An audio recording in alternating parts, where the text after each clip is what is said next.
Bonjour à toutes et à tous. Merci à toute l'équipe du forum de m'avoir invité pour cette table ronde qui, comme cela vient d'être rappelé, prend la suite d'une séance de programmation à laquelle vous avez peut-être assisté il y a quelques minutes, quelques dizaines de minutes, puisqu'elle vient de s'achever.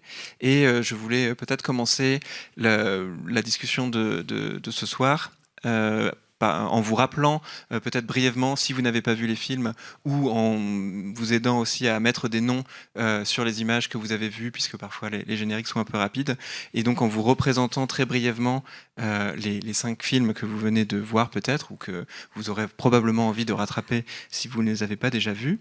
Donc nous avions commencé, le premier film de cette programmation était White Cloud, un film du réalisateur Emmanuel van der Hovera, qui m'a fait la surprise d'être parmi nous ce soir. Je n'aurais pas besoin de pallier son absence en vous parlant de cet article, de cet entretien que j'ai réalisé avec lui et qui est apparu justement sur le site de la revue Débordement il y a quelques mois maintenant, je crois que c'est avril 2025. Donc si jamais, si Emmanuel n'avait pas été là, vous auriez pu vous rapporter à cet entretien, mais puisqu'il sera là et qu'il nous rejoindra pour la discussion à l'issue de la première de l'heure qu'on va passer ensemble tous les trois, vous pourrez lui poser toutes les questions que vous souhaiterez sur son film, donc White Cloud. Le deuxième film que nous avons vu, c'est The Rock Speaks, un film réalisé par un duo d'artistes plus que cinéastes. Ce sont des artistes plasticiennes d'Afrique du Sud, Amy Mary Wilson et François Knudse. Le quatrième film était Computational Compost de Marina Otero Verzier. Le dernier film était Fossilis de Riyad Rizaldi. Et le troisième film, donc, était le film que Nicolas Gouraud a réalisé l'année dernière, Their Eyes, un film qui a été maintes fois montré déjà à Paris et qui... la sortie n'est pas encore tout à fait achevée puisque le film est encore en lice pour le César du meilleur court-métrage documentaire. Donc si jamais vous êtes votant ou votante pour les prix de cette académie, n'hésitez pas, vous pouvez encore faire profiter Nicolas de votre suffrage. Voilà, je voulais peut-être aussi dire quelques mots de présentation de ce programme et de la discussion qui va commencer, qui donc prend part au sein de ce très beau festival Un état du monde qui se tient depuis plusieurs années maintenant au Forum des images. Et puisque le titre de ce festival était si éloquent, j'ai décidé de placer la programmation que j'ai préparée sous le signe de la géopolitique, donc autrement dit de la manière dont les grandes tendances de l'histoire politique et économique mondiale créent et aussi accentuent des divisions géographiques et des inégalités entre populations. Notamment, et vous l'avez vu, c'est très important dans la programmation de films que vous venez de voir, des inégalités entre un Occident cherchant à conserver sa domination historique et un Sud global qui vient de nombreux pays, comme vous l'avez vu, victimes d'un capitalisme du numérique prédateur et néocolonial. Et donc, en effet, il a été mis en évidence dans ce programme, en tout cas, c'est pour cela que j'ai choisi de mettre ces films ensemble et dans cet ordre. Il a été question de la mise en évidence de ce que moi j'appelle une chaîne d'approvisionnement de l'IA globalisée, de cette espèce de grande chaîne de valeur, d'industrie, de travail, qui, et les éléments mis bout à bout les uns à la suite des autres, permettent de rendre possible les outils qu'on nomme désormais aujourd'hui intelligence artificielle, voire plus précisément intelligence artificielle générative, pour parler de ces outils qui sont nécessaires pour générer, traduire en direct du texte, des images et de plus en plus de la vidéo.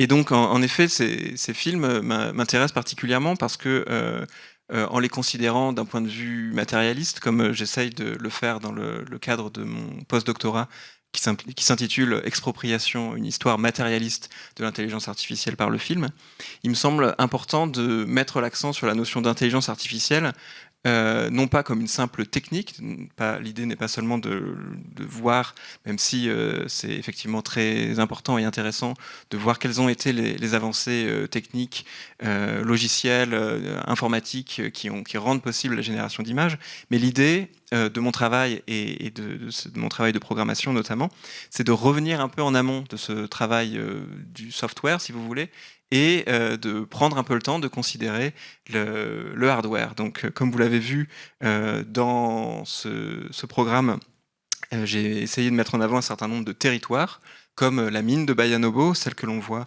dans le film d'Emmanuel van der Rovera, le film White Cloud, où vous voyez cette mine de terres rares parmi les plus importantes au monde, en Chine, dans la région de la Mongolie intérieure, au nord-ouest de la Chine, un espace extractif extrêmement important pour l'économie mondiale.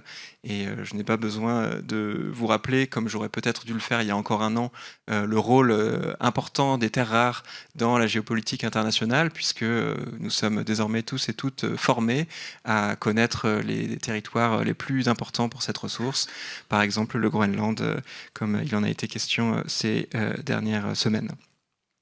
Donc des territoires comme la mine de Bayanobo, des ressources aussi comme le cobalt, si important aussi pour l'industrie numérique, et qui se retrouve, qui est un métal, un minerai qu'on retrouve notamment en République démocratique du Congo, comme ça a été présenté, même si c'est d'une manière non pas documentaire, mais vraiment artistique et plastique dans le film The Rock Speaks. Et on voit également des travailleurs et des travailleuses du numérique, des données. Donc c'est data workers que l'on voit dans le film de Nicolas, dans plusieurs pays du sud global, aux Philippines, au Kenya, au Venezuela. Donc ces territoires, ces ressources, ces travailleurs et travailleuses qui, à mon sens, constituent autant l'IA d'aujourd'hui que les grands groupes états-uniens dont pourtant nous connaissons tous et toutes le nom, OpenAI, Meta ou Nvidia, dont il sera encore question aujourd'hui. Et donc j'ai pensé la discussion qui va suivre comme un moyen de poursuivre cet état des lieux sur ces questions géopolitiques, on va dire territoriales, mais aussi de discuter ces enjeux à un niveau plus symbolique, puisque mon idée c'était d'interroger la puissance de ces images générées, qu'elles soient fixes ou vidéo, leur puissance dans l'espace public, dans l'espace politique, en examinant comment elles font partie intégrante de discours des personnalités publiques et de mouvements politiques, notamment, je ne vous apprends rien probablement, dans le cadre de la flambée des discours d'extrême droite de ces dernières années, ou de la reprise de l'expansionnisme impérialiste au nom des ressources. J'en ai déjà parlé un instant en évoquant le cas du Groenland. Et donc mon hypothèse pour cette discussion d'aujourd'hui, pour vous la présenter rapidement, serait de considérer que ces deux dimensions, donc l'impérialisme des ressources et l'expression symbolique de la puissance par ces images générées, ne seraient pas seulement concomitantes, ne seraient pas seulement contemporaines, mais que le fait qu'elles aient lieu en même temps dit précisément quelque chose de particulièrement intéressant pour nous, qui essayons de nous intéresser à l'état du monde tel qu'il est et du monde comme il va. Et donc c'est pour ça qu'aujourd'hui je voudrais placer les échanges qui vont suivre autant que faire se peut dans ces deux optiques. Et je vais pour ce faire me tourner pour commencer vers mon premier invité, donc Nicolas Gouraud, artiste, cinéaste, réalisateur donc, du troisième film, Their Eyes, le film que vous venez de voir ou que l'image que vous voyez ici vous donne fortement envie de découvrir, puisque j'ai déjà eu le plaisir et la chance de présenter plusieurs fois ton travail, et j'ai toujours été intéressé par l'angle d'approche que tu as sur ces questions-là.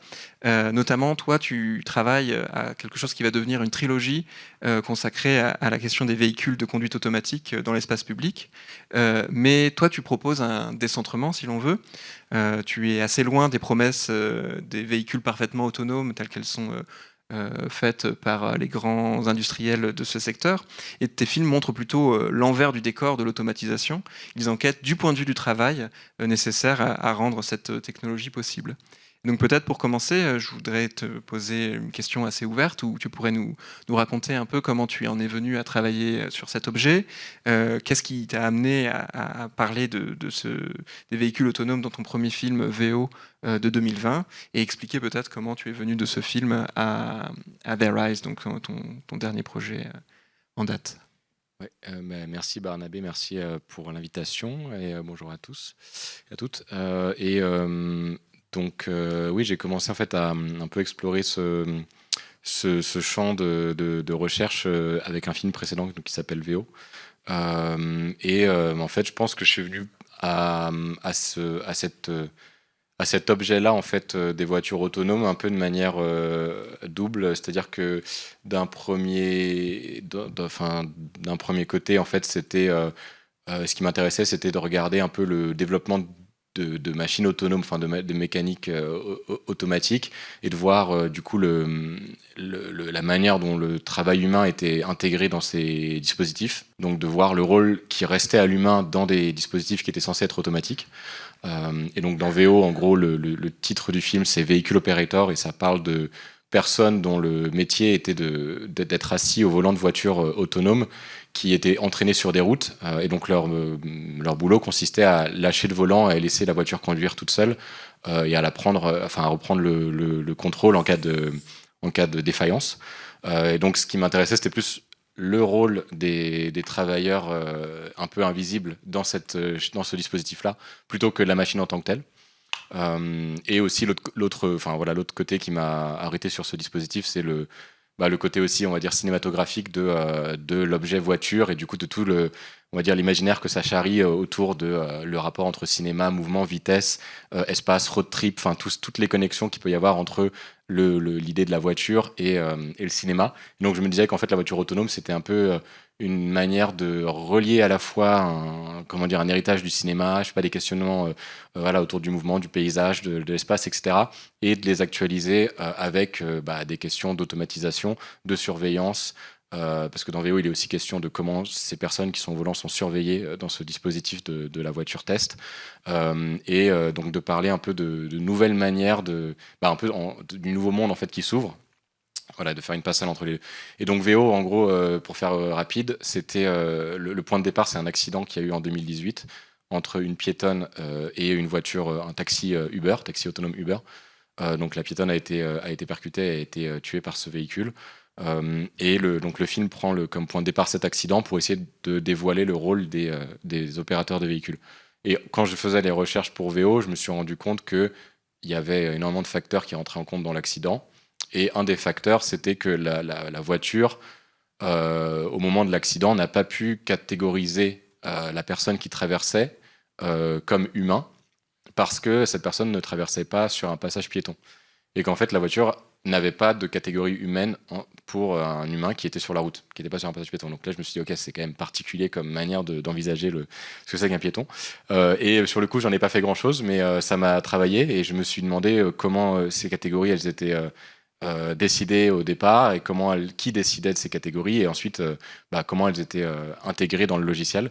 Et donc j'ai continué mes recherches et c'est comme ça que de fil en aiguille, je suis arrivé à découvrir le travail les micro-travailleurs qui entraînent ces IA de reconnaissance visuelle et à faire Their Eyes. Du coup. Peut-être pour vous resituer très rapidement ce dont il est question, même si maintenant ces termes sont rentrés dans le langage courant de travailleurs et travailleuses du clic, comme les a nommés Antonio Casilli, donc un sociologue qui travaille en France.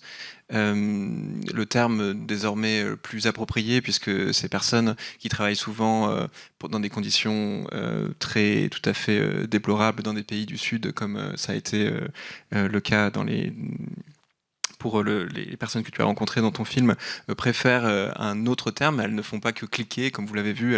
Il y a aussi toute une dimension créative, peut-être artistique aussi. C'est quelque chose qui est discuté dans ton film.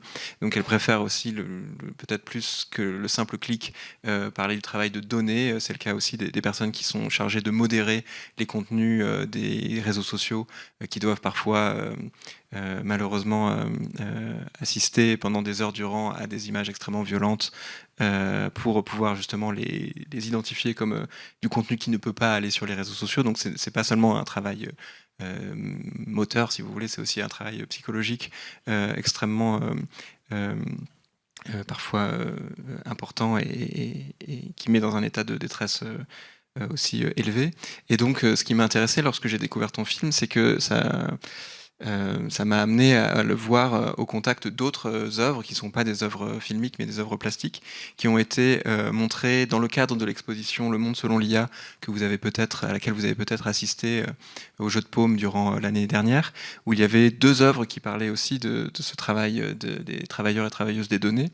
La première œuvre de Anishka Courant qui s'appelle Aggregated Ghost, qui est une sorte de portrait robot comme on pourrait en trouver, même si c'est de manière un peu stylisée dans les fichiers de police, du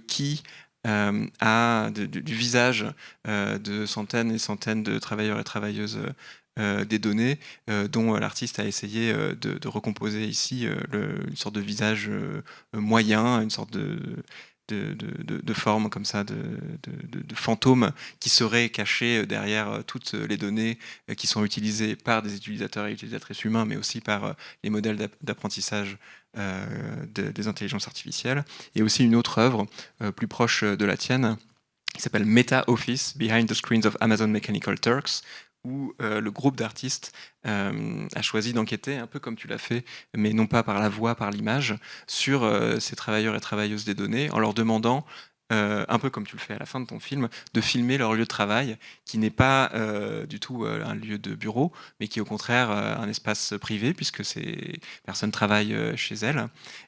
Et donc du coup, ton film a cette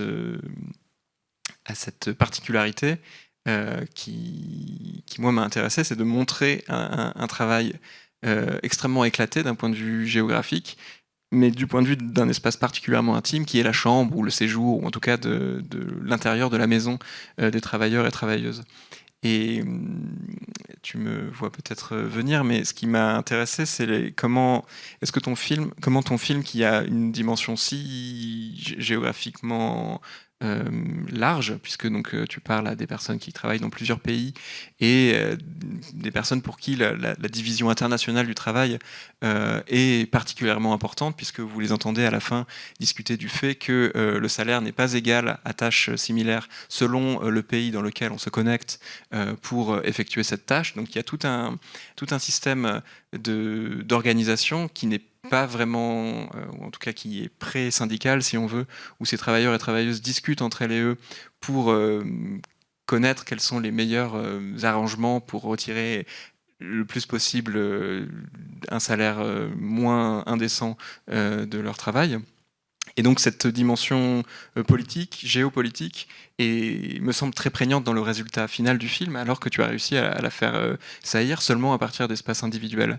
Et je voulais savoir, dans le processus d'écriture, ou peut-être plus tard au montage, comment est-ce que cette dimension spatiale, géographique, géopolitique peut-être, te semble importante dans le film? Est-ce que ça t'est arrivé tout de suite, plus tard? Comment ta réflexion s'est développée?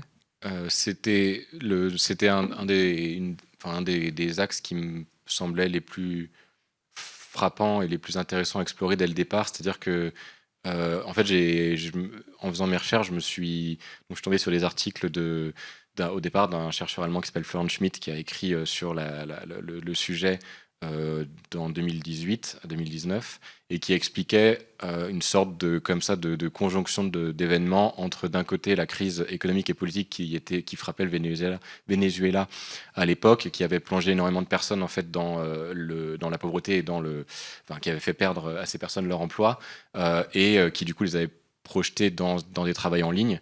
Et en parallèle, à un autre endroit, à des milliers de kilomètres, les constructeurs automobiles allemands qui en fait se rendaient compte qu'ils avaient du retard sur les voitures autonomes et qui du coup avaient besoin d'annoter beaucoup d'images, et donc qui ont envoyé des milliers d'images à annoter. Ces images se sont retrouvées annotées par des travailleurs vénézuéliens parce que voilà, il y a une sorte de conjonction d'événements. Et en fait, je pense que c'est en lisant cet article-là et en entendant parler que je me suis dit qu'il y avait quelque chose d'assez frappant dans le fait d'avoir un phénomène complètement globalisé et qu'en même temps qui était lié à des contextes ultra locaux en fait. Au départ, c'était ça le truc qui m'avait frappé. Et donc c'était l'idée d'explorer cette relation à distance entre différents lieux, et comment ces lieux s'organisaient entre eux dans un système global. C'était dès le départ, en fait. C'était un des moteurs du film, de comprendre et d'arriver à visualiser ça aussi, parce que c'est compliqué en termes de cinéma ou je sais pas d'image, de représenter quelque chose qui est spatialement diffusé voilà, diffus dans plusieurs lieux. Parce que voilà, il n'y a pas cette dimension d'espace qui est là, qui est importante au cinéma. Et donc, ça a été un peu une question tout au long de la fabrication du film, notamment sur comment arriver à créer une sorte de lien entre tous les témoignages que j'ai pu faire et réussir à donner en fait un lieu au film. Et du coup, il y a un truc important qu'on voit dans cette image, c'était dans les tâches qu'exécutent les micro-travailleuses, c'est en gros d'insister sur un lieu en particulier, que peut-être, je sais pas, un spectateur sur 5 voit, mais en gros, c'est à Las Vegas. C'était voilà, une tâche pour un système de taxi robot à Las Vegas. Donc je me suis focalisé sur cet espace-là, qui en plus est un lieu à la fois localisé et en même temps complètement une sorte de maquette de tous les lieux imaginables, un peu touristiques. Et d'une part, donc accentué sur cet espace-là, et de l'autre, et ça s'est fait progressivement, mais renforcer le lieu depuis lesquels les travailleurs font leur travail. Et donc, du coup, d'essayer d'ancrer un maximum les témoignages et la parole dans des lieux et dans des espaces qui sont notamment travaillés par le son, en fait, par le hors-champ. Et voilà, et donc c'est la mise en réseau de ces différentes localités qui créent une sorte d'espace dans le film, mais qui est un peu périlleux parce que c'est un phénomène qui est complètement diffus, qui est brouillé en fait, dont le principe même c'est que ce soit diffus, brouillé, que les travailleurs et les travailleuses ne puissent pas aussi communiquer entre eux, ne puissent pas s'organiser, donc ça fait partie de la volonté du système de les éparpiller quoi, un petit peu. Et le film essaye d'aller contre cette logique-là, quoi.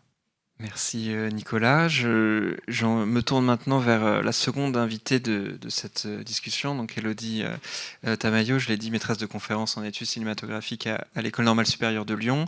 Élodie, tu es également critique, je l'ai dit aussi, au Cahier du cinéma, et tu es notamment l'autrice, il y a quelques mois, de cet article dans lequel tu réagissais à la réaction des internautes de la sphère MAGA à la suite de l'assassinat de Charlie Kirk, donc en septembre 2025.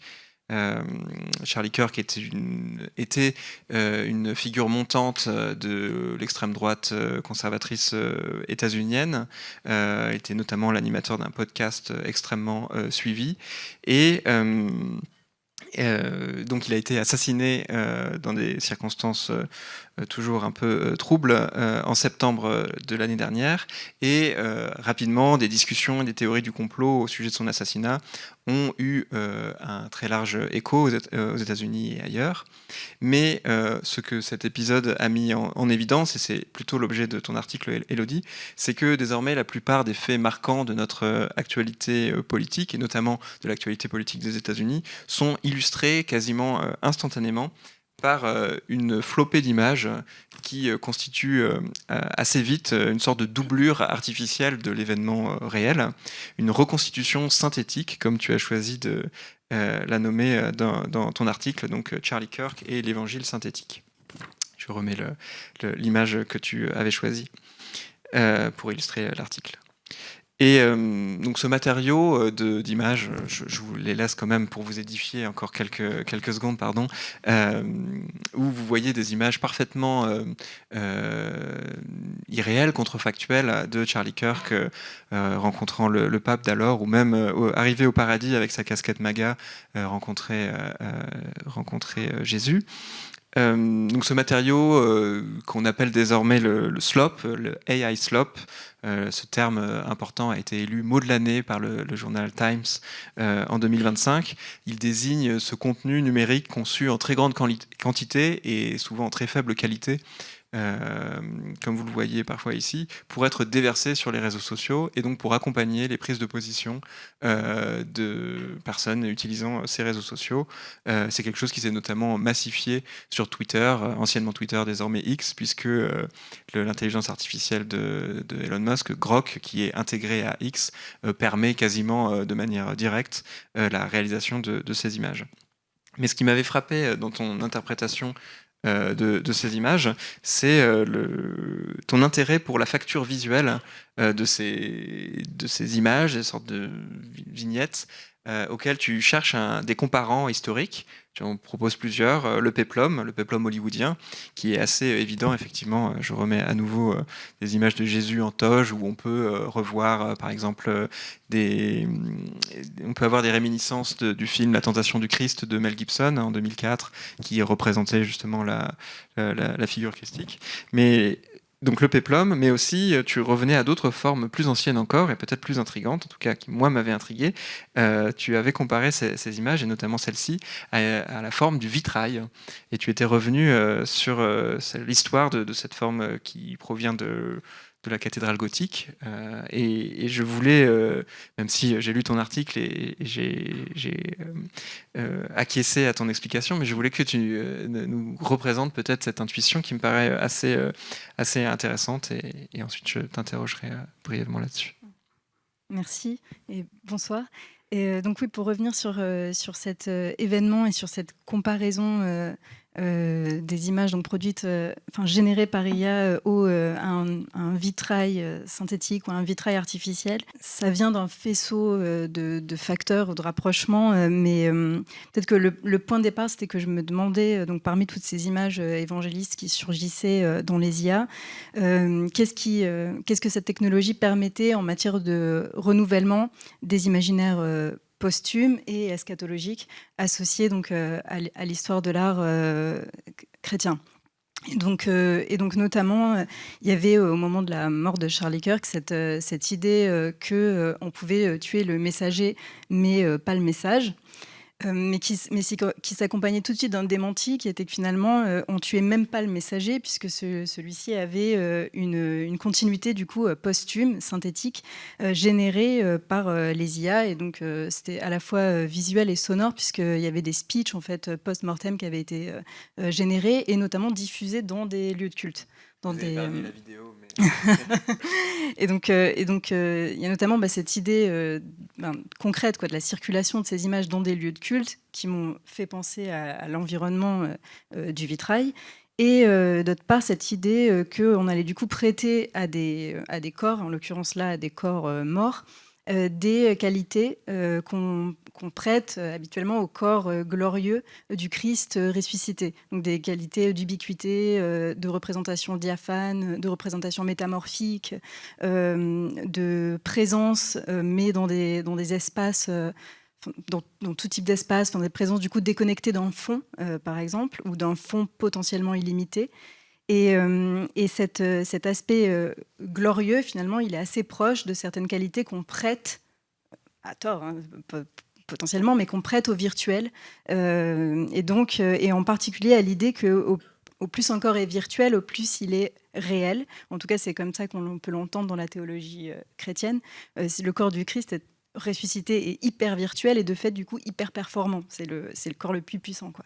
Et je me disais qu'il y avait cette tentation d'aller vers ce type de prêter à ces images-là cette puissance-là, parce qu'elles étaient justement virtuelles. Et après plus précisément sur la question du vitrail, c'est cette idée d'une continuité d'image de lumière, donc l'image traversée par la lumière dans le vitrail, l'image rétro-éclairée de nos interfaces ordinateur, téléphone, etc. Et de l'idée qu'on prête à cette lumière une puissance, elle aussi un pouvoir de changement de nature en fait du sujet qui la regarde et ou du sujet représenté. Et là, on pourra peut-être me contredire, mais j'avais l'impression qu'en tout cas, du côté du fan art, l'idée qu'on pouvait produire ces images avec un simple clic, ça n'annulait pas du tout cette prétention à la transsubstantiation, ou du moins à un changement de nature, notamment parce que l'Église et cette espèce de communauté numérique, d'église numérique, s'articulent à des temporalités de création non humaines. L'Église séculaire comme ça qui dépasse du coup la durée d'une vie humaine, et le clic qui, par effet inverse, contracte en fait la temporalité de la création au point que ça en devient une sorte de miracle. En tout cas, voilà. Et ensuite, plus concrètement, il y avait sur cette idée de la temporalité, un moment du vitrail en particulier que j'avais en tête, qui était la période de la Première Guerre mondiale, où on voit des vitrails de poilus, ou dans les églises détruites qui sont reconstruites à l'issue de la guerre. et où du coup cohabitent des figures bibliques et des figures contemporaines. Donc notamment des soldats en fait qui voisinent avec la Vierge, avec le Christ.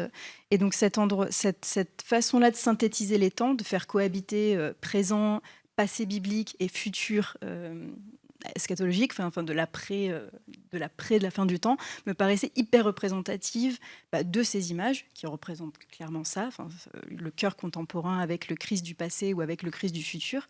Et aussi sur la façon dont ces images sont construites, sur cette façon de stratifier comme ça les temps et de les unir en une espèce de magma d'après le temps, quoi. Grosso modo, c'est à peu près ça. Ouais. C'est tout à fait convaincant, y compris dans les différentes couches de cette explication. En tout cas, moi, ça m'a convaincu et je vous laisse vous faire votre opinion. Mais ce qui m'avait frappé aussi, c'est comment est-ce que, mais ça abonde aussi dans ton sens, comment ces images de plus en plus sont de moins en moins représentationnelles, mais de plus en plus quasiment opératoires, ou en tout cas effectives. Et vous avez sans doute tous et toutes en tête cet exemple de diplomatie performative par image qu'a été la publication de cette vidéo sur les différents réseaux sociaux du président américain autour de cette idée. À l'époque, il était un peu plus proche d'Elon Musk, mais le contenu est le même, autour de cette idée que, et peut-être qu'on en voit la fin, c'est avec le Conseil de la paix de ces derniers jours, mais que le territoire de la bande de Gaza allait être entièrement désormais pris en charge par le pouvoir américain, et que la première de cette démonstration de cette reprise en main d'un territoire qui a été un territoire colonial durant la période mandataire, donc entre 1923 et 1946, devenait en quelque sorte à nouveau retrouver cette image qui était en quelque sorte projetée sur celle-ci dans le but de la transformer, de la modifier et d'y construire ici une sorte de Las Vegas, on y revient, géant à destination des investisseurs, à destination des touristes occidentaux. Et que évidemment ce territoire devait avoir en son centre, en son cœur, en tout cas de manière particulièrement visible, la figure dorée, une sorte de nouveau veau d'or étonnant dans ce contexte religieux, mais pourquoi pas, de la statue du président américain.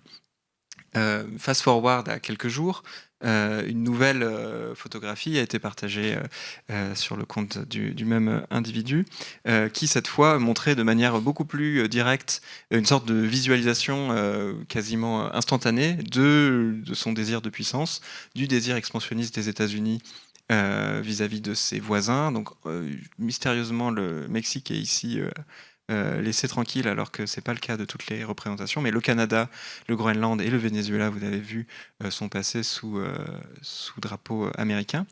Et de plus en plus, ces images viennent annoncer de manière performative une sorte de volonté de puissance directe, et perdent cette médiation symbolique qui était celle encore du vitrail, ou celle qu'on voyait encore dans les images générées, donc, que tu as commentées, où, si on y revient, il y a le désir de photoréalisme et n'est pas si important que ça. Moi, ça m'a fait penser plutôt à des vignettes, peut-être à des ex-voto. On parlait tout à l'heure d'icônes sulpiciennes. La représentation ne se voulait pas à l'époque réaliste. L'idée n'était pas de nous tromper sur la vérisimilitude de ces images. Charlie Kirk n'était pas réellement revenu. Ça reste une prérogative divine. Mais donc c'est pour ça ces images avec ce fond bleu, avec, je reviens aussi à celle que tu avais choisie, avec cette dimension quasiment cartoonesque, presque...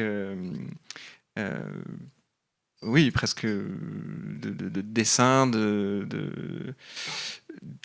comme on pourrait trouver dans les formes de caricature, par exemple.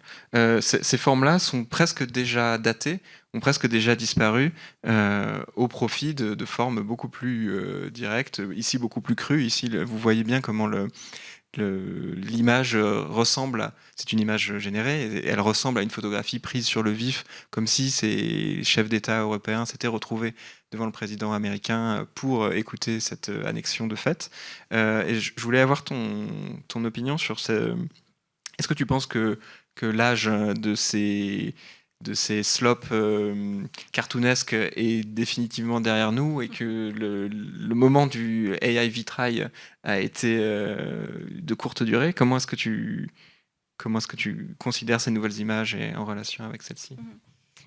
Oui, alors c'est vrai que, en effet, ce qui m'avait fait aussi, associer ces images, au vitrail, c'était la picturalité, associée à ces représentations qui, en effet, parfois lorgnaient du côté de la photographie ou du photoréalisme, mais qui, plus globalement, tendaient plutôt vers quelque chose de pictural qui pouvait, du coup, en effet, davantage faire penser aux cartes postales saint-sulpiciennes notamment, où la question, de la véracité de l'image comptait moins que son efficacité iconique ou voilà.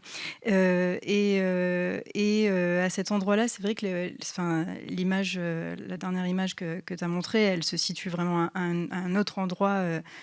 En effet, il me semble néanmoins que ça file si ce n'est des imaginaires communs, du moins des imaginaires du temps commun, messianiques, malgré tout, même si ça s'inscrit dans des images qui ont davantage de véracité, dans l'idée de confondre le temps du non-advenu avec le temps du déjà advenu ou en cours d'avènement, et aussi de mélanger ce qui est à venir et ce qui est déjà passé. Et donc de faire des espèces de fictions rétroactives où ce qui est à venir est présenté comme déjà performé, ce qui est non advenu comme déjà advenu, et en même temps, comme tu le disais, comme elles sont performatives, le fait de la présenter participe du coup à faire accomplir la prophétie. Donc en tout cas, il y a une continuité, il me semble, en matière d'imaginaire du temps et de la fonction des images dans ces imaginaires-là. Après, est-ce que l'ère, disons, visuelle du saint-sulpisme est terminée? Je pense pas du tout. Parce qu'il y a encore tout justement ce filon épique d'épopées, et en particulier d'épopées bibliques, qui persiste et signe. En tout cas, qu'il y a des acteurs de ça et des actrices de ça aux États-Unis notamment. On parlait de prophétisme, et il se trouve que tu n'avais pas coupé au genre, puisqu'à la fin de ton article, tu proclamais les noces du numérique et du messianique. Ce sont les derniers mots de l'article. Je le souhaitais pas, hein, je me permets de... C'était évidemment une remarque analytique et pas... que tu ne souhaitais pas voir advenir, oui. Mais il me semble qu'avec cette formule, tu retrouvais cette intuition dans le monde des images, tu retrouvais quelque chose qu'un sociologue états-unien assez intéressant a développé dans un livre qui, moi, m'a intéressé, qui vient de sortir, je crois que c'était en novembre 2025, donc il y a quelques mois. Politique des machines, qui est un ouvrage dans lequel il y a deux textes, un texte qui se nomme Politique des machines, et un autre qui va m'intéresser plus aujourd'hui, qui se nomme L'idéologie texane, et qui est un texte important, qui en fait, je crois, a été publié en français avant que la version anglaise ne paraisse, et qui fait état d'un passage, en tout cas c'est la thèse de cette trentaine de pages, de cet essai de trentaine de pages, d'un passage d'un texte que vous connaissez peut-être et d'un état du monde dans lequel nous avons vécu ces 30 dernières années, l'idéologie californienne, qui était fondée sur une métaphysique de l'innovation, du dépassement de l'individu grâce au mythe de l'entrepreneur, la créativité toute puissante du génie de la tech, type Steve Jobs par exemple. On passait à une nouvelle formule idéologique profondément ancrée dans les États américains les plus conservateurs et les plus religieux, ce qu'on appelle aux États-Unis la Bible Belt, la ceinture biblique, la ceinture religieuse, dont le Texas fait partie. Et donc l'hypothèse de Fred Turner, c'était la croyance d'une réunion, d'un retour des noces du capitalisme américain et de la foi chrétienne. D'autant plus que, comme il le dit lui-même, cette idéologie chrétienne fait retour... cette idéologie texane, fait retour vers le passé extractiviste de ce territoire des États-Unis. Vous le savez, très proche dont certains parties ont été rachetés au Mexique, très proche donc du territoire mexicain, qui a toujours plus ou moins peur d'une nouvelle invasion de personnes non blanches C'est une peur historiquement ancrée dans les mentalités texanes, en tout cas conservatrices. Et donc cet environnement, cette logique obsidionale de se sentir assiégé par l'altérité est toujours extrêmement présente. C'est également un des territoires où l'extractivisme des hydrocarbures a été le plus important à l'échelle de la planète, mais particulièrement sur le sol états-unien. Donc vous savez que des nombreux derricks sont creusés sur ce territoire. Et donc dans son texte, Fred Turner mentionne ce cocktail d'éléments, l'idéologie conservatrice religieuse, l'extractivisme et le racisme et aussi la misogynie. Tous ces éléments deviennent, comme il le nomme, une nouvelle fusion idéologique propre au moment contemporain. Le futur high-tech devra être construit de manière à concilier l'Église, l'État et le marché, au profit de ceux qui sont les plus à même de s'approprier les ressources publiques, donc notamment les ressources du territoire, les ressources de la terre, mais pourquoi pas d'autres aussi comme le temps et l'espace, et les transformer en profit privé. Cette fusion, ce mariage comme tu l'appelais, mais fusion est tout aussi éloquent, est le sens de cette idéologie texane. Et il me semble qu'il y a deux idées importantes dans cette formulation que j'aimerais pointer avec vous. La première, c'est l'enterrement définitif de cette idée qui a été l'utopie californienne, l'idéologie californienne. C'est un texte très important publié à la fin des années 90 par deux entrepreneurs qui avaient théorisé cet état de fait, selon lequel les puissances du numérique ont historiquement partie liée avec la contre-culture hippie des années 70, avec le développement de soi, la vie en communauté, et donc aurait intrinsèquement une dimension progressiste que les entreprises de la tech type Facebook, par exemple, auraient comme des nouveaux évangélistes, si l'on veut, auraient répandu auprès du plus large public. Et ici, avec ce tournant d'une idéologie texane, le capitalisme redevient officiellement conservateur, si on veut. Il n'entretient plus de flou sur sa participation aux mouvements sociaux, féministes, postcoloniaux, par exemple. Ils sont désormais entièrement repoussés du côté du wokisme. Il n'y a plus du tout ce flou qui existait auparavant. Donc je trouve que ce concept d'idéologie texane est utile au moins sur ce point. Et le second point que je voulais signaler, c'était le fait que ici, de manière assez claire, et vous le voyez même dès le design de la couverture, l'industrie numérique était reconnectée avec l'industrie extractive, ici du pétrole, et comme vous l'avez vu dans les films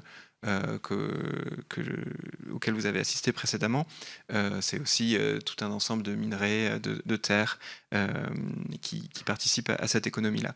Mais ici, avec ce terme, donc, le numérique repose de manière décisive sur l'expropriation de ressources, de données, de travail, captées là où il est le moins cher, et même parfois mis gratuitement en ligne par des pirates. Et je voulais juste prendre une minute pour vous parler de ce fait qui, moi, m'a semblé particulièrement éclairant. Peut-être que vous avez entendu parler du fait que Guillaume Lample, donc l'un des cofondateurs de l'IA française Mistral, s'est fait remarqué il y a quelques semaines, notamment dans un article de Mediapart, car lorsqu'il travaillait pour l'IA de Meta, l'IA, le chatbot conversationnel qui s'appelle Llama, parce qu'il a constaté que Meta, donc l'entreprise mère de Facebook, Instagram, WhatsApp et autres, parce qu'il a constaté que cette entreprise était en retard par rapport aux concurrents type ChatGPT, il a décidé de booster en quelque sorte la productivité de leur IA en lui donnant comme données d'apprentissage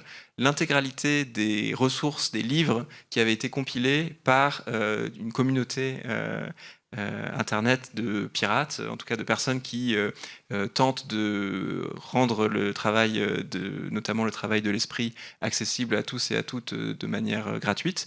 Et donc, il avait notamment téléchargé tout le contenu de la plateforme pirate LibGen pour donner gratuitement, sans avoir à rémunérer les auteurs et autrices des livres qui étaient disponibles sur cette plateforme, pour donc du coup entraîner le Llama, donc l'IA de Meta. Et je trouve que ce cas est assez parlant et assez paradigmatique de comment fonctionne, comment est-ce que ces entreprises peuvent avoir un avantage les unes par rapport aux autres, peuvent être compétitives les unes par rapport aux autres, mais aussi par rapport au travail humain. Évidemment, si on s'empare d'un travail sans le rémunérer, tout de suite, on a un avantage compétitif énorme, puisque on peut bénéficier de main-d'œuvre gratuite. Donc voilà, je trouvais ce fait assez intéressant. Et ce qui m'a aussi fait penser que cette captation du public au profit du privé, est un des enjeux principaux de la quête poursuivie par les PDG des entreprises les plus importantes du secteur de la tech et de l'IA en particulier. Et ce qui m'avait intéressé, c'est de voir comment est-ce que dans ton nouveau projet, Nicolas, dont j'aimerais vous montrer quelques images, donc le fameux 3e film de ce qui sera peut-être une trilogie ou peut-être une quadrilogie, tu nous diras si tu veux encore travailler sur ce sujet par la suite, donc des véhicules autonomes. Dans ce film dont on va voir un extrait, donc à partir de 2 minutes 50, il est question, vous allez le voir, du discours du PDG de Nvidia, cette entreprise qui est désormais leader de production des cartes graphiques, donc ces pièces de hardware qui sont nécessaires pour toutes les entreprises d'intelligence artificielle, parce que ce sont grâce à ces pièces de hardware que sont entraînés les modèles d'IA.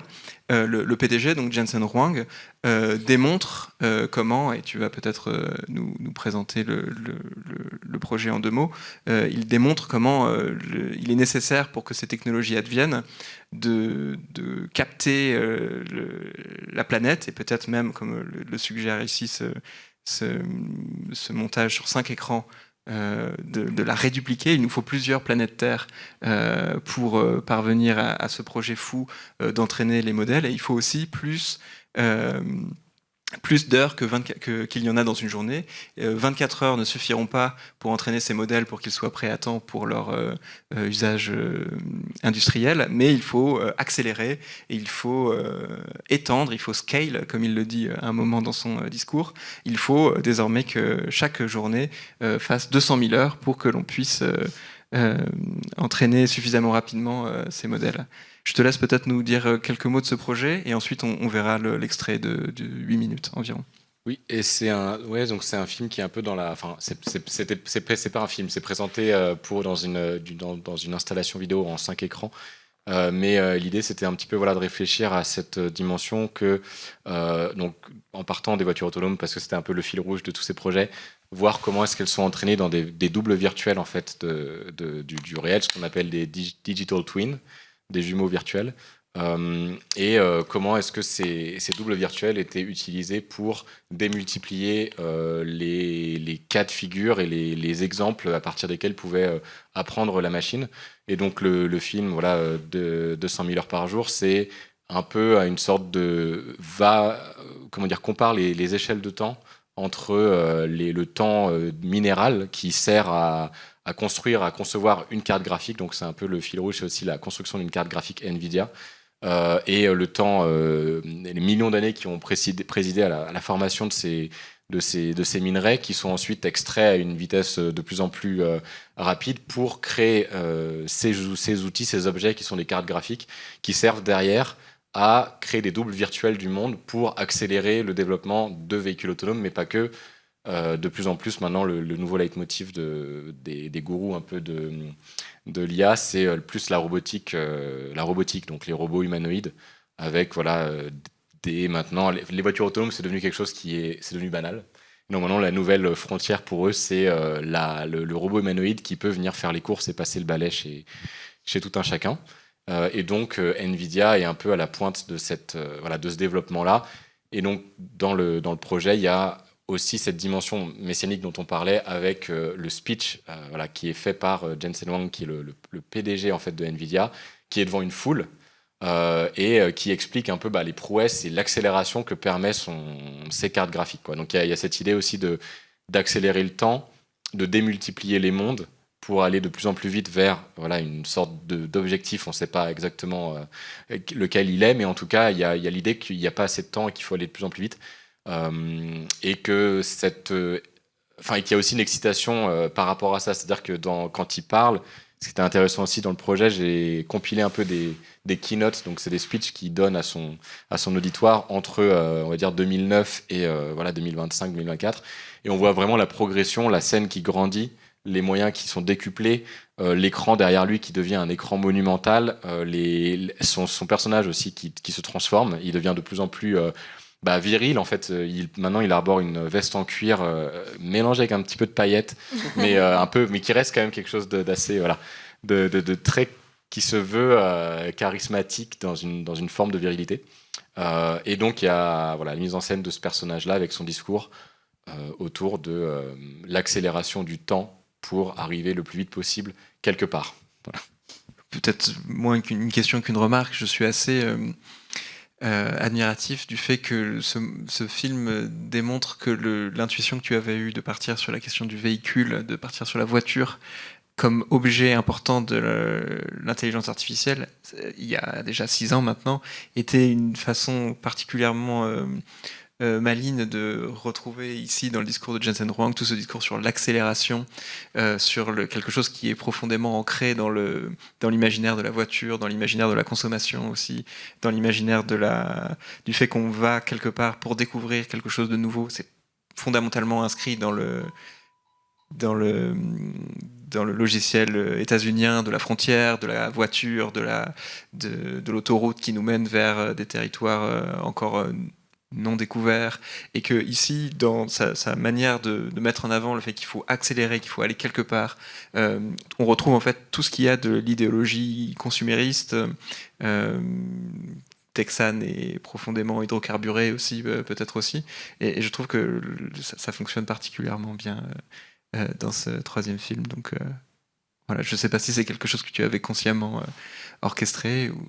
Ce qui peut, en tout cas, ce à quoi ça me fait penser, c'est que à un moment, en tout cas au début, je me disais que comment dire, que justement la voiture, l'objet voiture était une sorte de réminiscence d'un temps passé, d'un temps lointain qui était un peu derrière nous. Au début, quand j'ai fait le premier film VO, c'était 2020. Du coup, il y avait vraiment quelque chose qui était de l'ordre d'avoir un peu un vestige du passé, d'essayer de le mettre à jour entre guillemets avec ce qui allait arriver. Et ce qui est drôle, et là encore plus via la discussion qu'on a eue, c'est que je me rends compte que cette espèce de vestige du passé, en fait, il réapparaît comme une sorte de figure zombie pour le futur, et qu'en fait, il y a quelque chose d'assez étonnant d'imaginer de la réminiscence, la reviviscence de trucs, d'un imaginaire de colonisation, de mouvement, de vitesse, de découverte d'un espace, et de toutes ces choses-là qui étaient considérées comme plutôt relevant d'une sorte d'anachronisme, en fait. Le 19e siècle, le début 20e siècle, voilà. Et ensuite on passe à autre chose, et en fait on y revient. On y revient. Alors après, est-ce que ce sera une sorte de retour est-ce que c'est un retour temporaire avant la chute finale, ou est-ce que ça, je sais pas. Mais en tout cas, il y a un truc qui est assez étonnant, que ça se retourne retourné complètement, quoi. Voilà, je vous propose pour notre séance de discussion d'accueillir avec nous Emmanuel van der Overa, donc le réalisateur de White Cloud, le premier film que vous avez vu tout à l'heure. En attendant que les questions germent dans vos esprits, pour poser une première question à Emmanuel, sauf si tu veux réagir sur le film que l'on vient de voir, et si tu vois aussi des convergences possibles entre ton propre travail et celui de Nicolas, des rails que tu viens de découvrir, mais aussi celui-là. Vous travaillez pas exactement au même niveau de la chaîne de production, même si dans White Cloud on voit aussi des éléments qui sortent de la mine, mais comment est-ce que tu penses que vos films peuvent s'articuler ou je vois évidemment énormément de connexions. Je pense qu'on travaille vraiment le même filon, quoi. Après, on a des stratégies qui, à mon avis, sont finalement pas si éloignées du tout. Simplement, certaines... dans le cas de White Cloud, puisque c'est le film que j'ai présenté, ma stratégie m'a amené à vraiment m'intéresser aussi à cette... finalement, je pense que tous les deux, on explore des aspects qui sont aussi des vides dans notre... Finalement, il y a un rapport qui est très géographique, je pense, en tout cas, aller chercher ces vides qui sont au centre de notre réalité, mais qui sont complètement occultés à notre vision, entre le travail des data annotators et moi, le travail géolocalisé à cette mine, mais qui n'est pas vraiment accessible, donc qui m'a amené fatalement à développer une stratégie qui était aussi celle de fantasmer ce lieu autant, voilà, et de le recréer, parce qu'il y avait aussi cette idée que dans la black box de l'espèce de machine-monde, représentation du monde total, où tout a été réduit en poussière, toutes les images qui ont été produites, toutes les informations qui ont été créées, digérées, ont été réduites en poussière et finalement excavées d'une manière poétiquement pas si différente que le travail voilà, industriel qui est représenté dans le film.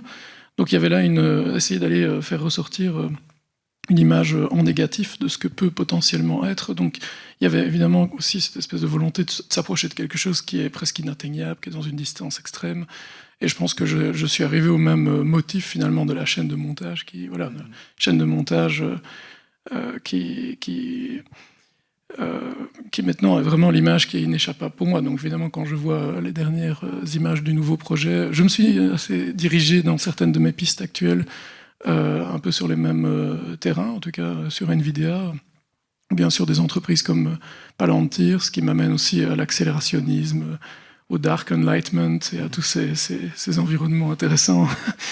Mais très complète déjà, effectivement, vous vous retrouvez sur certains territoires. Est-ce qu'il y a une question déjà ici?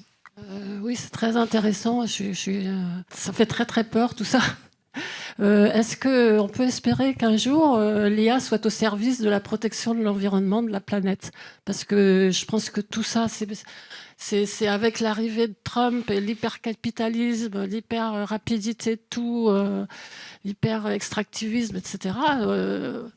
Si on a un petit peu de bon sens, les écologistes le savent, on ne peut pas continuer comme ça sur la Terre. Donc, et ce n'est pas possible de faire 36 000 terres. Donc, est-ce qu'il y a des gens peut-être un peu sages dans la Silicon Valley ou des mathématiciens ou des informaticiens qui lanceraient d'autres choses, d'autres idées? Parce que j'imagine ce sont eux au départ, parce que je n'ai pas bien compris. Il y a les travailleurs du clic, là, eux, ils sont formés ou c'est juste des gens lambda qui sont... Enfin, c'est pas ce sont pas des... Vous me direz après, ce ne sont pas des mathématiciens ou ça. Non, ce ne sont pas des personnes formées, c'est vraiment du travail à la tâche le plus basique mais possible. Alors, c'est quand même au départ et à la fin qu'il y a quelqu'un, enfin, je ne sais pas qui d'ailleurs, les gens responsables qui veulent que ce soit tel sujet et telle tendance, quoi, qui choisissent au début le sujet et à la fin qui disent bah, ça c'est bien, maintenant on arrête le truc, on va diffuser ça sur les réseaux. Moi j'ai l'impression qu'il y a un aspect qui est intéressant dans cette espèce de futurisme ambiant, c'est qu'en fait on met sur le marché et on développe des choses qui ne marchent pas encore. Par exemple les voitures autonomes, on les a développées et lancées avant qu'elles marchent. L'exemple que tu montrais exemplifie ça. De même, je pense avoir vu quand tu parlais des robots, enfin j'étais récemment à Miami et je voyais une publicité comme ça énorme d'un robot bras dessus bras dessous avec un vieil homme qui a l'air comme ça d'avoir trouvé une sorte d'ami. Il y avait évidemment là toute une espèce de métaphore de comment on va s'occuper du troisième âge, des robots. Et après j'ai commencé à m'intéresser à ce robot et il s'avère que il sait à peine ouvrir une porte, donc on va commencer à le vendre déjà, c'est peut-être déjà le cas, mais il sait rien faire. Donc il est censé plier les chaussettes, il est censé s'occuper du ménage, mais il peut pas encore le faire. Donc à un moment donné, on le vend déjà, comme ça il y a des gens qui vont commencer à l'avoir chez eux, et au moment où il devra faire des tâches plus sophistiquées, il y aura un employé humain caché, peut-être un Philippin, qui devra, avec des outils dignes de cosmonautes, de travailler à distance pour plier les chaussettes et faire ce genre de choses. Et ça va permettre finalement à l'intelligence artificielle de s'entraîner pour que potentiellement un jour il soit capable... En fait, là, la maison des gens est utilisée comme centre d'entraînement, quoi, y compris avec énormément de viols de leur espace domestique, parce que tout est enregistré, évidemment. Donc il y a un aspect... Ça m'étonnerait, on va dire, pour reprendre, je pense que s'il y a un truc très apprenti sorcier à ces choses qui sont juste jetées dans le monde, et ensuite on voit Manifest Destiny, comment... en fait, plus il y a de mouvement, mieux c'est, on va dire, peu importe où est-ce qu'on va, en fait. Donc, ouais, je parierais pas trop sur, comment dire, l'homme sage derrière la machine, ou l'idée qu'à un moment donné, la IA devienne un bon administrateur, peut-être. Mais alors là, on est dans une sorte de forme de dystopie, quoi, où elle est gouvernementale, en fait. Oui, et c'est ça. Enfin, il y a peut-être des mathématiciens. C'est pas qu'il y a peut-être. Il y a des mathématiciens dans tout ce système, mais je pense pas que ce soit. C'est ça le truc, c'est que c'est pas eux qui sont en bout de chaîne, c'est pas eux qui décident in fine, voilà, de l'orientation. Il y a des questions. Enfin, ce que je trouve intéressant, c'est de voir comment toutes ces questions techniques, elles sont prises dans des questions sociales et politiques beaucoup plus larges et dans des rapports et même religieuses du coup. Ça, c'est intéressant avec votre discussion. Il y a vraiment la dimension religieuse qui apparaît. Et donc la dimension religieuse, en fait, elle a elle impose aussi sa vision du monde au détriment de raisonnements, je sais pas, de raisonnements plus rationnels ou plus scientifiques. Enfin, il y a des, enfin, il n'y a pas, comment dire, la raison scientifique ou mathématique, je sais pas, n'est pas du tout, contrairement à ce qu'on peut imaginer parfois, c'est pas du tout ça qui préside en fait aux décisions. Et je trouve que voilà, ce qui est intéressant aussi, c'est de se rendre compte de tout ce qui entre en ligne de compte en termes de croyances, de désir aussi, parce qu'il y a vraiment quelque chose qui est, enfin en tout cas dans les discussions, dans les discours de Jensen Huang, il y a quelque chose de vraiment de l'ordre de, je sais pas, d'un discours comme un discours d'un évangéliste qui est devant sa foule, qui va essayer de créer un élan en fait, un élan, un mouvement, et en fait ça tient par le mouvement. Et il y a plus il y a de mouvement, plus ça avance et plus on continue et on a besoin d'accélérer pour que ça tienne. Et en fait, ce désir-là, cet élan-là, il est vital pour ces technologies-là. Et en fait, c'est ça qui, in fine, aussi décide beaucoup de l'orientation des outils. En fait, c'est les questions idéologiques et politiques et religieuses qu'il y a derrière, en fait. Oui, je pense que tu décris très bien la dynamique qui est à l'œuvre dans le discours de Jensen Huang. L'idée, c'est d'abord de créer de la demande. Il faut créer de la consommation. Il faut que des gens demandent à acheter les produits qu'on leur promet pour que ce cercle, le cercle du capital en fait, se mette en mouvement et qu'on investisse dans ces technologies pour peut-être un jour répondre à cette demande. Mais en attendant, la bulle gonfle, le cercle avance, le mouvement se met en œuvre, et c'est sur ce mouvement, comme tu viens très bien de le dire, que prospèrent ces entreprises qui pour le moment n'ont pas encore de choses absolument révolutionnaires à vendre, mais dont elles ont besoin que le désir préexiste pour que ces techniques voient le jour. Elles sont quand même déjà assez révolutionnaires, hein. Soyons un peu humbles. Elles sont incroyables. Mais... Non, bonsoir. Non, c'était juste pour répondre enfin, enchaîner sur ce que disait Madame. C'est même l'antithèse de la chose qui peut nous aider pour l'environnement et pour les droits de l'homme demain. Elle bouffe autant d'eau que toute la population mondiale, l'IA. Donc, elle ne va certainement pas nous aider à arranger les choses de ce point de vue-là. Elle pille les gens, comme vous le disiez très justement, c'est-à-dire qu'elle pille les auteurs, elle pille ce qui a écrit, ce qui a fait l'humain déjà pour se nourrir, et elle exploite d'autres humains pour se nourrir aussi. Donc, l'équation est juste épouvantable, en fait. Je ne sais pas, après, tout ce que vous dites est passionnant, hein, ça, je ne dis pas le contraire, on est dans des choses plus intellectuelles, mais c'est vrai que si on prend l'équation de base, elle ne peut nous faire que du mal, à moyen terme ou à long terme. Voilà, c'est juste ce que j'avais à dire. Moi, enfin, à part si vous voulez rebondir, mais j'avais une question peut-être un peu plus esthétique, mais peut-être qu'on peut la tirer aussi vers la politique. J'étais intéressé par le fait de voir dans plusieurs des œuvres et des articles qui nous ont été présentés une réapparition de nuages, mais de nuages plastiques, quoi, et pas métaphoriques.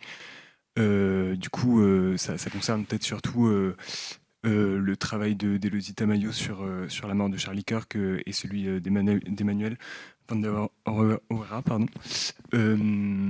Et dans le cas de Charlie Kirk, j'ai l'impression que vous avez parlé du coup de la tension avec ou plutôt de cette forme de nouvel anti-réalisme lié à cette esthétique un peu cartoonesque des images générées par IA. Et je trouve qu'il y a quelque chose de très intéressant aussi pour filer un peu cette ligne-là avec l'utilisation des nuages dans ces représentations, parce que le nuage, à un moment donné, c'est un peu autour du nuage, autour de la figure du nuage aussi, qu'à un moment donné, à la Renaissance, et en fait avant même la Renaissance, se crée une forme de représentation de l'espace qui rompt avec l'idée de la perspective linéaire horizontale. Et d'un coup, avec le Corrège, on a cette perspective verticale qui apparaît sur les dômes, dans les dômes de certaines églises, et où en fait le nuage devient une sorte d'agencateur de l'espace, presque de générateur, sans jouer trop sur les mots, mais en tout cas de disposition des corps dans l'espace qui soit déliée de la perspective linéaire. Et dans le film d'Emmanuel van der Oera, on est plutôt dans la position d'observateur des nuages, j'ai l'impression, qui hallucine ou qui rêve, ces espèces de fata morgana de villes dans les nuages. Et j'ai l'impression qu'il y a quelque chose qui est filé aussi du côté de ces travailleurs qui sont de plus en plus passifs ou qui regardent qui surveillent de plus en plus des machines faire le travail à leur place. Et au moment où la voix off dit ça, on voit les travailleurs assis au sommet d'une colline et voir les nuages presque dans une sorte de posture un peu quasiment romantique, voilà. Et pour Nicolas Gouraud, il me semblait que aussi dans VO que j'ai vu mais qui n'a pas été montré, il y a aussi, c'est très différent, mais par rapport à cette idée du nuage et de l'agencement de l'espace, vous utilisez des nuages de points.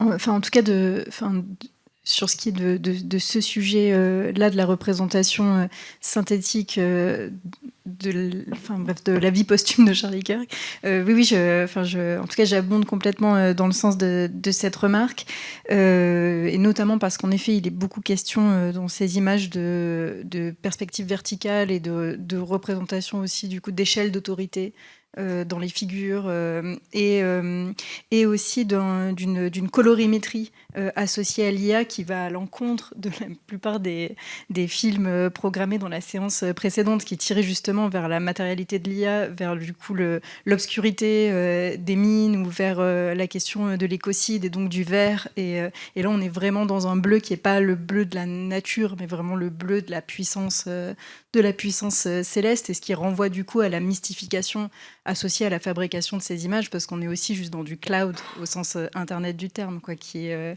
mystifié dans cette iconographie-là. Ouais. Et moi, effectivement, c'est-à-dire, ça me fait assez plaisir d'entendre ça, parce que le motif du cloud ou du nuage est devenu quelque chose d'assez central dans le film pendant que je le construisais. Et peut-être il y a un aspect...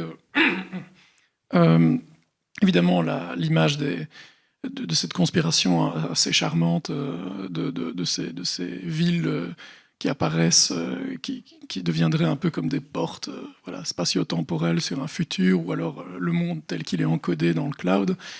Il y a aussi peut-être un aspect qui est que dans le cloud, c'est déjà un peu une image écran qu'on s'est mis devant les yeux pour ne pas voir la matérialité, évidemment, de toute l'infrastructure qu'il y a derrière.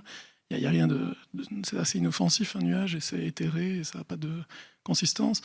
Et je pense que, faisant le film aussi, peut-être, la manière dont j'ai procédé à m'intéresser à Bayanobo, c'est qu'en fait, en regardant d'où venaient un peu les terres rares, je suis tombé sur cette image satellite de Bayanobo, qui est vraiment des trous béants gigantesques. Et cette perspective, du point de vue, on va dire, aérien et top-down, immédiate, satellitaire, m'a amené à me questionner à comment ça se passe en dessous, on va dire, et d'inventer finalement cette caméra black box, caméra sans objectif, pour sonder finalement cette image. Et en fait, à mesure que j'apprenais sur Bayanobo, je savais qu'il y avait une grande ville locale qui était Baotou, et la voix off d'ailleurs du film est construite sur en partie, il y a des choses que j'ai écrites, mais en partie elle est construite sur les témoignages d'un mineur sur son TikTok, on va dire, qui travaille là-bas. Et dans les commentaires, il y avait quelqu'un qui mentionnait, mais je vis à... c'était en mandarin, donc je devais traduire toutes ces choses. Donc je cherchais des éléments de texte pour ma voix off. Et en fait, en traduisant, ça disait j'ai vécu à White Cloud toute ma vie. Ce qui m'a assez perturbé, parce que cette image était aussi très présente dans mes images IA que je générais. Étonnamment, la fumée était constante comme motif. Et les choses paraissaient émerger constamment de cette espèce de fumée.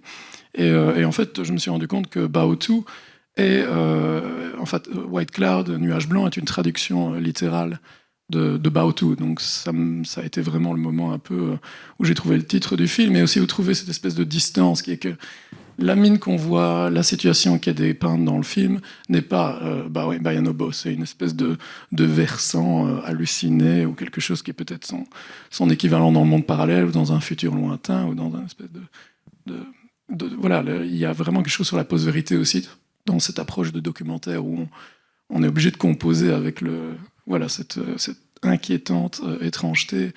Donc voilà, pour les nuages. Et, pardon, mais ça me fait penser juste à un mini complément, mais c'est qu'en effet, du coup, il est question de nuages représentés, mais aussi de voir depuis les nuages, enfin, du coup, du point de vue céleste sur le monde, du point de vue cartographique sur le monde, satellitaire sur le monde, ou d'un point de vue juste purement hors sol, quoi, enfin, modélisateur. Mais ouais. Merci pour... Oui, je suis là.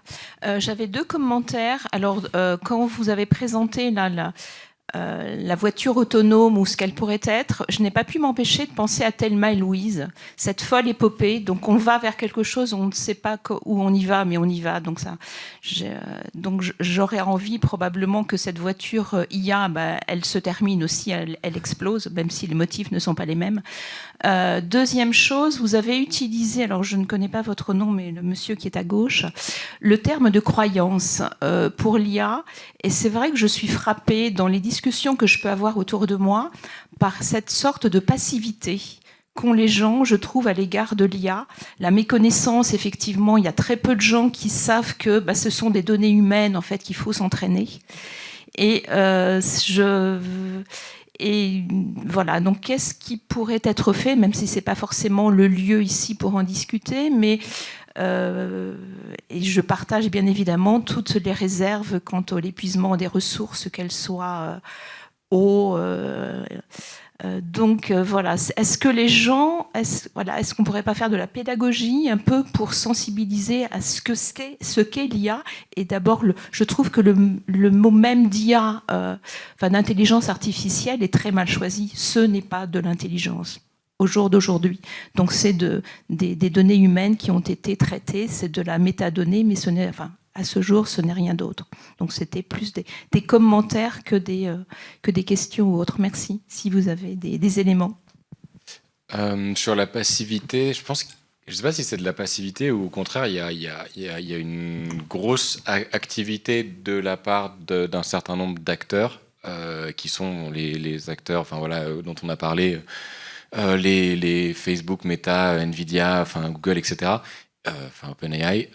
Il y a et même Trump, je veux dire, on parlait de ça tout à l'heure, mais en fait il y a une suractivité en fait de la part de tout un tas d'acteurs qui du coup créent de la croyance, mais créent aussi de l'excitation, créent quelque chose d'une sorte de stimuli en fait. Alors je sais pas si c'est de la croyance ou si c'est un truc un peu plus infra-conscient de juste être stimulé, être excité, mais il y a quelque chose qui est en tout cas, et peut-être que ça rejoint une forme de passivité, j'en sais rien, mais le terme de passivité, je ne sais pas s'il est forcément adapté sur la manière dont c'est reçu, parce qu'en fait, on est surstimulé dans une certaine direction. Et je ne sais pas si ça fait sens, mais en tout cas, il y a quelque chose je trouve qu'il faut prendre en compte que il y a une énorme production de récits, de désirs, je sais pas, dans une direction particulière, et qu'en fait on peut pas non plus complètement la passer sous silence et dire que c'est complètement irrationnel. Je trouve qu'il faut, je sais pas, réfléchir à ça. En tout cas, c'est un truc sur lequel j'ai pas vraiment d'idée tranchée, mais en tout cas, il y a un travail de construction de l'excitation et du coup de la croyance, mais d'une excitation nerveuse qui est qui touche les gens, et il faut essayer de comprendre aussi de quelle manière ça fonctionne, et bien entendu en parallèle essayer d'avoir une posture critique par rapport à tout ça, mais aussi se rendre compte, je sais pas, de l'échelle de ce déploiement d'énergie et de discours et d'images, et le prendre en compte pour, je sais pas, juste déjà réaliser la puissance qu'il y a en face et comment du coup mieux la contrecarrer. Je sais pas si ça fait sens, mais oui, en tout cas, moi j'ai juste l'impression que, je veux dire, d'une certaine manière, parce que je vois, c'est la la boîte de Pandore est ouverte, quoi. C'est un peu, ça me rappelle un peu la période des réseaux sociaux aussi, où une technologie qui est world shattering, quoi, hein, qui est destructrice de monde, qui se déploie. Et bon, il a fallu des années pour que les gens commencent à méditer à qu'est-ce que ça pouvait bien, je veux dire, les aspects plus inquiétants. Alors ça va beaucoup plus vite avec la IA, ça inquiète tout le monde, mais ça fascine tout le monde. Et puis de toute façon, cette technologie est maintenant quasiment de l'ordre de la course à l'armement, on va dire, à ce stade. Donc on est vraiment dans une... C'est pas quelque chose qui peut être antagonisé ou passer sous silence, ou on peut pas l'arrêter, en fait. Donc on doit vivre avec, et en tant qu'artiste, parce que néanmoins je suis pas politicien, ou je suis pas dans une posture morale par rapport à ces aspects, ou en tout cas personnellement, mais j'essaye de pas nécessairement faire filtrer ça de manière très évidente dans le travail non plus. J'ai le sentiment en tant qu'artiste qu'on doit composer avec ces choses, et effectivement éduquer un public. Bon, est-ce que c'est le rôle des artistes? Je ne sais pas exactement, mais en tout cas, créer des conversations et poser des questions par rapport à ces choses sont à mon avis, extrêmement vitales. Est-ce que ça va responsabiliser, endiguer, etc. J'ai l'impression que mon expérience à voir ces révolutions technologiques après révolution technologique, je ne crois pas qu'il faut vraiment se faire trop d'illusions par rapport à ça. Et puis, en tout cas, c'était le bon endroit pour poser cette question. Vous avez tout à fait raison de nous la proposer. Et je pense qu'un espace comme celui-ci est une tentative, en tout cas, pour discuter avec des œuvres artistiques à l'appui. C'est vrai que c'est peut-être pas leur rôle premier que d'avoir un effet aussi coup de poing que les images de Trump, pour ne pas le nommer, mais en tout cas de suggérer des pistes pour en discuter entre nous, c'est certain. Eh bien, sinon, il ne me reste plus qu'à vous remercier, vous trois, d'être venus avec toutes vos réponses et vos propositions présentées à ce public ce soir. Et je pense qu'on peut s'interrompre là. Je vous laisse le dernier mot. Merci encore au Forum des images aussi de l'avoir rendu possible. Merci et très bonne soirée à tout le monde. Bravo. Merci.